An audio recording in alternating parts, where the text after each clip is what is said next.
Hi food lovers, மீண்டும் உங்கள் அத்தனை பேரையும் லக்ஷ் போஜனாவில் சந்திப்பதிலே மகிழ்ச்சி. இன்றைக்கி என்னென்னு கேட்டிங்கன்னா, ஒரு மார்னிங் பிரேக்ஃபாஸ்ட் இல்லைனா நைட்டு டின்னருக்கு செய்யக்கூடிய ஒரு அட்டகாசமான ஒரு ரெசிபி ரைட் ஃப்ரம் ஆந்திரா. இது ஒரு ஆந்திரா டெலிகசி பெசரட்டு. இது பாசி பயிரை வச்சு செய்யக்கூடிய ஒரு அட்டகாசமான ரெசிபி. அந்த ரெசிபி வாங்க எப்படி செய்யலான்னு பார்க்கலாம்.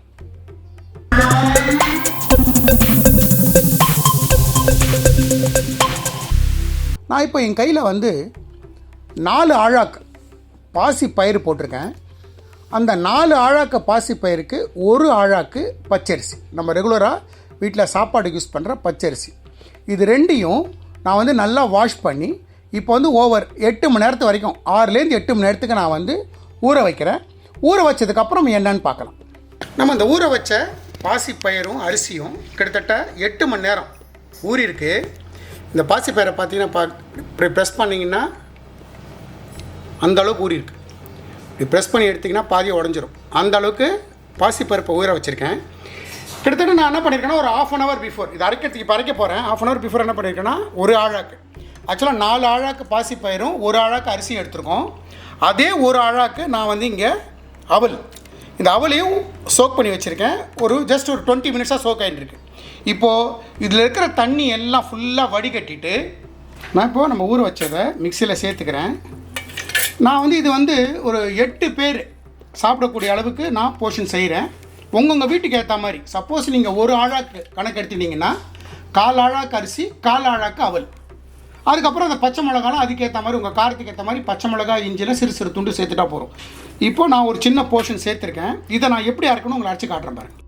இது கூடவே நம்ம வச்சுருக்கிற மிளகா, நல்லா 1 டீஸ்பூன் ஜீரகம், 1 துண்டு இஞ்சி, மொத்தமாக இந்த பேட்டருக்கு தேவையான உப்பு, இந்த மாதிரி ஒரு கன்சிஸ்டன்சி. நான் ஒரு போர்ஷன் போட்டிருக்கேன். நான் அடுத்தடுத்த போர்ஷன் போட்டு உங்களை ஃபைனலாக காட்டுறேன். இதை அந்த மிக்சியில் ஓட்டும் போது இதுக்கு மேலே நுரை வரணும். அதுதான் பதம். அந்த நுரை வந்ததுன்னா மாவு நல்லா இருக்குன்னு அர்த்தம். நான் உங்களுக்கு காட்டுறேன் பாருங்கள். இப்போ அந்த மாவு பார்த்தா தெரியுது உங்களுக்கு, ஏர் பபிள்ஸ் இருக்குது பாருங்கள், சின்ன சின்னதாக. இந்த பதத்துக்கு அது அந்த ஏர் பபிள்ஸ் வரணும், அந்த நுரை வரணும், அந்த மாதிரி அரைக்கணும். நான் அடுத்த போர்ஷன் அரைச்சி காட்டுறேன் பாருங்கள். ஒரு போர்ஷன் அரைச்சிருக்கேன், இன்னொரு போர்ஷன் சொன்ன மாதிரி இந்த மாதிரி நுரை வரணும். மேலே ஏர் பபிள்ஸ் வருது பாருங்கள், அந்த பதத்துக்கு அரைக்கணும். இந்த ஏர் பபிள்ஸ் வரவங்க அந்த மாதிரி பதத்துக்கு அரைக்கணும். இந்த பெசரட்டோட அட்வான்டேஜ் என்னன்னு கேட்டிங்கன்னா, இதை அரைச்ச உடனேயே ஒரு 10-15 நிமிஷத்தில் நம்ம அடை போட ஆரம்பிச்சிடலாம், பெசரட்டை போட ஆரம்பிச்சிடலாம். ஸோ அதனால் இது நீங்கள் பிளான் பண்ணிங்கன்னா, காலையில் ஒரு 9 மணிக்கு மாவை பாசிப்பயிர் ஊற வச்சிங்கன்னா நைட்டு டின்னருக்கு, இல்லை மார்னிங் பிரேக்ஃபாஸ்ட்னால் ஓவர் நைட் சோக் பண்ணிக்கலாம். அது உங்களோட கன்வீனியன்ட்டுக்கு ஏற்ற மாதிரி நீங்கள் பண்ணிக்கலாம். நல்லா கிளறி விட்டுருங்க. ஏன்னா நம்ம முதல் போட்ட போர்ஷனில் தான் இஞ்சி, பச்சை மிளகாலாம் போட்டு அரைச்சி, உப்புலாம் போட்டு அரைச்சிருக்கோம். மற்ற மாவெல்லாம் நேராக அரைச்சி போட்டிருக்கோம். அதனால் நல்லா மேலையும் கிளி நல்லா கிளறி விட்டுருங்க. இப்போ இந்த பதம் இன்னும் கொஞ்சம் தண்ணி சேர்த்துக்கலாம். ஒரு 1/2 டம்ளர் தண்ணி சேர்த்துக்கலாம். 1/2 டம்ளர் தண்ணி சேர்த்திங்கன்னா இது பர்ஃபெக்டாக இருக்கும். இப்போது இந்த பெசரட்டு நம்ம பார்த்துங்க, மாவை நம்ம அரைச்சிட்டோம். இது நார்மலாக இது பெசரட்டு நீங்கள் டைரெக்டாக போட்டு எடுக்கலாம். இதுலேயே எம்எல்ஏ பெசரட்டுன்னு சொல்லுவோம். அந்த எம்எல்ஏ பெசரட்டு என்னன்னு கேட்டிங்கன்னா, அந்த பெசரட்டு உள்ளே வைக்கக்கூடிய ஒரு ஸ்டஃபிங். அந்த ஸ்டஃபிங் என்னென்னு கேட்டிங்கன்னா, நம்மளோட ரவா உப்புமா. அந்த நார்மலாக ஹோட்டலில் போனீங்கன்னா ஒரு நார்மல் பெசரட்டு 120 ரூபா இருந்ததுன்னா, இந்த எம்எல்ஏ பெசரட்டு 160 ரூபா இருக்கும். அந்த உள்ளுக்குள்ளே வைக்கக்கூடிய அந்த நம்ம நார்மலாக பண்ணக்கூடிய, ட்ரெடிஷ்னலாக பண்ணக்கூடிய ரவா உப்புமா. ஸோ நான் இப்போ என்ன பண்ண போகிறேன்னா, பெசரட்டுக்கான மாவை அரைச்சிட்டேன். இப்போ நான் அந்த ரவா உப்புமா உங்களுக்கு செய்ய போகிறேன். அது கூடவே இதுக்கு இஞ்சியை வச்சு அல்லம் பச்சடின்னு ஒன்று பண்ணுவாங்க. கொஞ்சம் புளி, காரம், உப்பு, புளிப்போட அட்டகாசமாக இருக்கும். அந்த பச்சடியும் செய்ய போகிறோம். நான் முதல்ல இந்த ரவா உப்புமா செஞ்சிடறேன். ரவா உப்புமா செய்யறதுக்கு நான் ஒரு கடாய் வச்சு ஆன் பண்ணியிருக்கேன். கடாய் சுடட்டும். கடாய் சுட்டெடுத்து நான் அந்த ரவா உப்புமா செய்கிறதுக்கு நான் ஒரு 3 டீஸ்பூன் எண்ணெய் சேர்த்துக்கிறேன். நார்மலாக நம்மளோட கடலை எண்ணெய் சுடட்டும். எண்ணெய் சுட்டுன்னு இருக்கு. அந்த எண்ணெயில் ஒரு 2 டீஸ்பூன், சின்னதாக 2 டீஸ்பூன் நெய் சேர்த்துக்கிறேன். இப்போ நான் ஃப்ளேமை ஸ்லோ பண்ணிவிட்டு ஒரு 1/2 டீஸ்பூன் கடுகு பொரியட்டும். இப்போ நான் ஸ்டவ்வை மறுபடியும் ஸ்லோ பண்ணிட்டேன். ஒரு 1/2 டீஸ்பூன் உளுத்தம்பருப்பு, ஒரு 1/2 டீஸ்பூன் கடலைப்பருப்பு, ஒரு பிஞ்சு ஜீரகம், இது கூடவே கொஞ்சமாக கருவேப்பிலை, ஒரு சின்ன ஸ்பூன் முந்திரி பருப்பு, ஃபைனாக சாப் பண்ண இஞ்சி கொஞ்சம், ஃபைனாக சாப் பண்ண பச்சை மிளகாய், இதில் ஃபைனாக சாப் பண்ண ஒரு வெங்காயம் சேர்த்தேன்.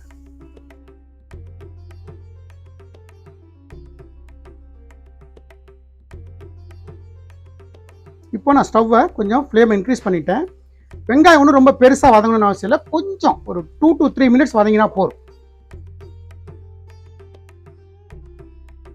நான் இது ஆழாக்கு, இந்த ஆழாக்கில் 2 ஆழாக்கு ரவை எடுத்திருக்கேன். அந்த ரவை இப்போ இதில் சேர்க்குறேன். இந்த ரவையும் இதோடு சேர்த்து நல்லா வதக்குங்க.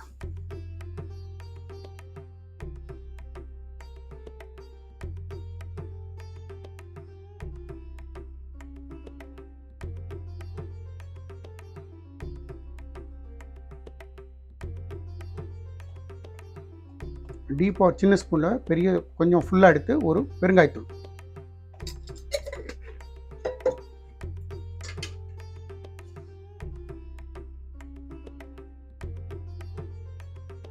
நான் என்ன பண்ணியிருக்கேன்னா இதில் நான் 2 ஆழாக்கு ரவை எடுத்திருக்கேன்.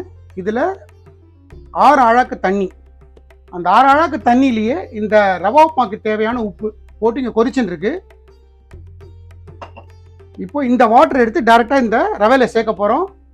பழக்கம் இல்லாதவங்க ரொம்ப கேர்ஃபுல்லாக இருக்கணும், மூஞ்சில் அடிக்கும், கேர்ஃபுல்லாக செய்யணும். இப்போ நான் வந்து என்ன பண்ணிட்டேன், இந்த ஸ்டவ் ஆஃப் பண்ணிட்டேன். இப்போ நம்ம ரவை வதக்கிட்டு இருக்கிற அந்த ஸ்டவ்வையும் நான் ஃபுல்லாக ஆஃப் பண்ணி ஸ்லோ பண்ணி வச்சுருக்கேன், மீடியமில் லோவில் வச்சுருக்கேன். இப்போ என்ன பண்ணணும்னு கேட்டிங்கன்னா இந்த தண்ணியை கொஞ்சம் கொஞ்சமாக விடணும்.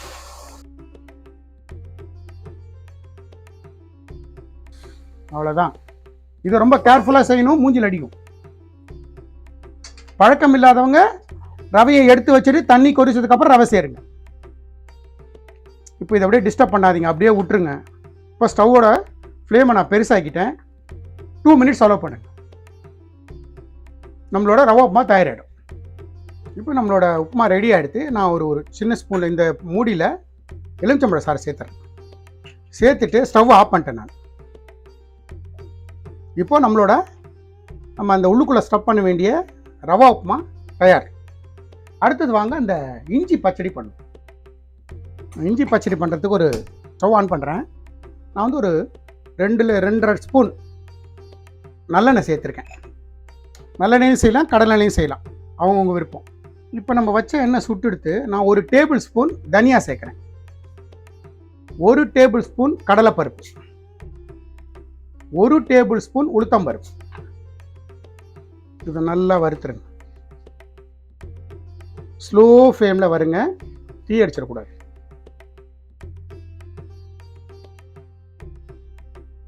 வறுபட்டு இருக்கும்போது எங்கிட்ட வந்து ஒரு 50 கிராம் இஞ்சியை வந்து நல்லா தோலெல்லாம் சீவி கட் பண்ணி வச்சுருக்கேன். அந்த இஞ்சியை சேர்த்துறேன்.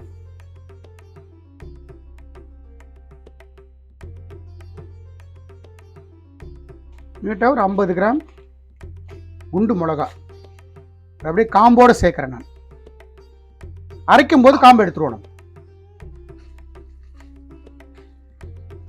இதுவும் ஸ்லோ ஃப்ளேமில் வறுத்துருங்க எல்லாத்தையும். இப்பயே பார்த்தா தெரியும் உங்களுக்கு, பருப்பெல்லாம் நல்லா ப்ரௌன் கலராக மாறிட்டு வருது. ஸோ இன்னொரு 2 minutes, சும்மா 2 கருவேப்பிலை வாசனைக்கு.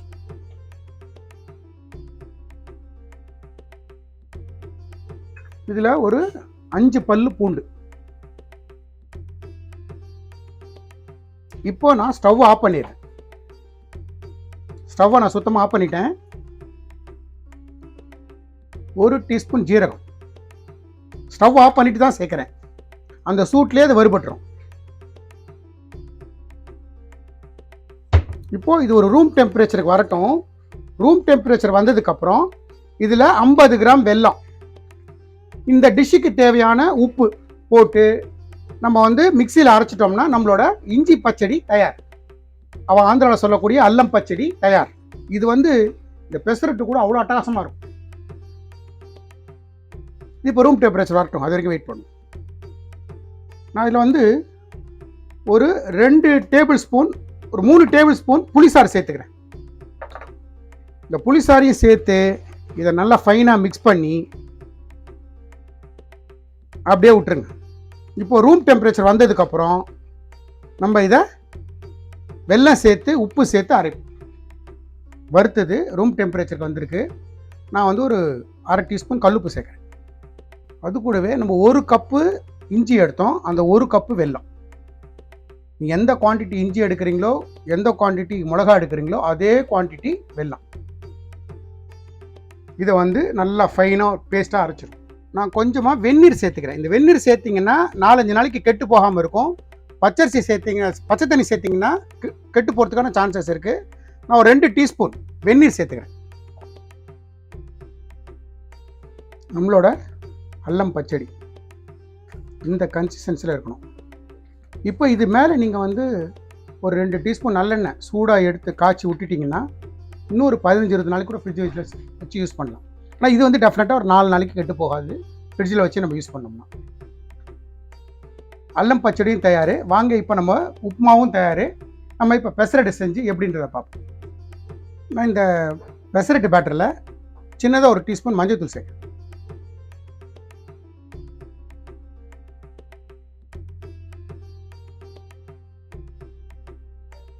பேட்டர் கொஞ்சம் கெட்டியாக இருக்குது. நான் வந்து கொஞ்சமாக தண்ணி சேர்த்துக்கிறேன். நான் ஒரு 1/2 டம்ளர் தண்ணி சேர்த்துக்கிறேன்.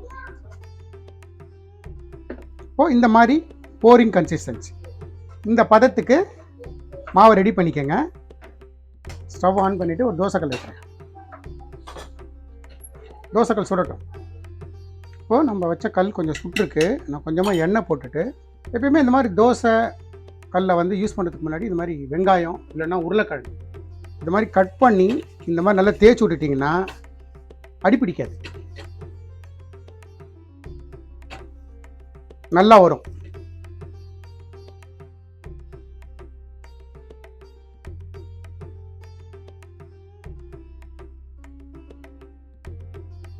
சைடில் ஃபுல்லாக எண்ணெய் விட்டுருங்க. குழந்தைங்களுக்கு போட்டிங்கன்னா நெய் போட்டு கொடுத்தீங்கன்னா இன்னும் நல்லாயிருக்கும். எண்ணெய் போடுறதுக்கு பதிலாக நெய் போட்டு சாப்பிட்டா இன்னும் அட்டகாசமாக இருக்கும்.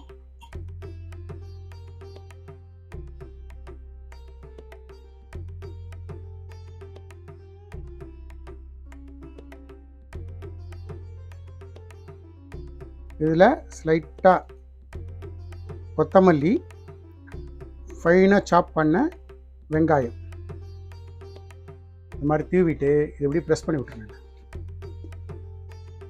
இதில் பச்சை மிளகா வேணும்னு ஆசைப்பட்றவங்க பச்சை மிளகாவும் கட் பண்ணி சின்ன சின்ன ஃபைனாக சாப் பண்ணி பச்சை மிளகாவும் சேர்த்துக்கலாம்.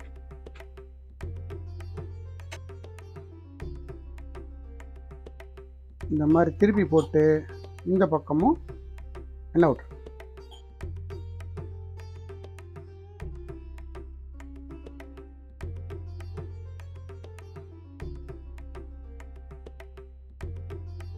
கலரே பாருங்களேன், உங்களுக்கு எந்த அளவுக்கு ஒரு அப்பீலிங்காக இருக்குது பாருங்கள் அந்த கலர். இப்போ நம்மளோட நார்மல் பெசரட்டு தயார். இதுக்கப்புறம் இந்த பெசரட்டிலேயே ஒரு 2 டீஸ்பூன் உப்புமாவை சேர்த்து கொடுத்தா அது வந்து எம்எல்ஏ பெசரட்டு. இதையே இப்படி ஃபோல்டு பண்ணி கொடுப்பாங்க. இது வந்து எம்எல்ஏ பெசரட்டு. இப்போ நான் எம்எல்ஏ பெசரட்டு ஒன்று போட்டிருக்கேன். இன்னொரு நார்மல் பெசரட்டு உங்களுக்கு போட்டு காட்டுறேன்.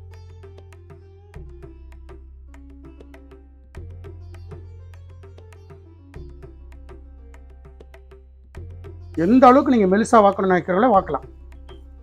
மாவு வந்து அந்த மாதிரி வரும். மாவு வந்து உங்களுக்கு ஸ்டக்கே ஆகாது.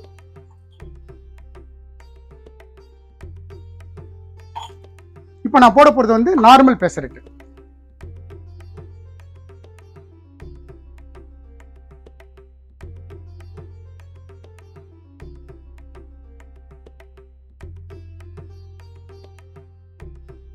நம்மளோட அல்லம் சட்னி, அதாவது இஞ்சி தொகையல் எப்படி இருக்குது பாருங்கள். இது வந்து இட்லி தோசை எல்லாத்துக்கும் கூட அவ்வளோ நல்லாயிருக்கும். இந்த அளவுக்கு ஃபைனாக அதை திரிச்சு வச்சு நம்மளை மிக்சியில் போட்டு அரைச்சி எடுத்துட்டிங்கன்னா இது வந்து 1 வாரம் 10 நாள் கெட்டு போகாது. ஏன்னா வெந்நீர் போட்டு பண்ணியிருக்கோம். இதே நீங்கள் இதுக்கு ஒன்று மேலே வந்து நான் சொன்ன மாதிரி இன்னொரு 2 ஸ்பூன் எண்ணெயை நல்லா காய்ச்சி எண்ணெய் விட்டு வச்சிங்கன்னா ஃப்ரிட்ஜில் வச்சு ஒரு 15 நாள் யூஸ் பண்ணலாம்.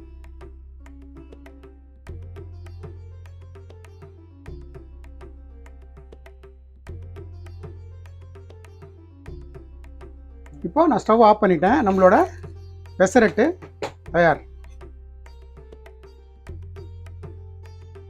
ஒரு அட்டகாசமான ரெசிபி. ஸோ இதுக்கு நம்ம பண்ண அல்லம் சட்னி, நம்மளோட பெசரட்டு, ஆந்திராவோட டெலிகசி, ரிச் இன் ப்ரோட்டீன். இது ஆக்சுவலாக அவ்வளோ நல்லாயிருக்கும். டெஃபினட்டாக மாதத்துக்கு ஒரு வாட்டி செஞ்சு பாருங்கள்.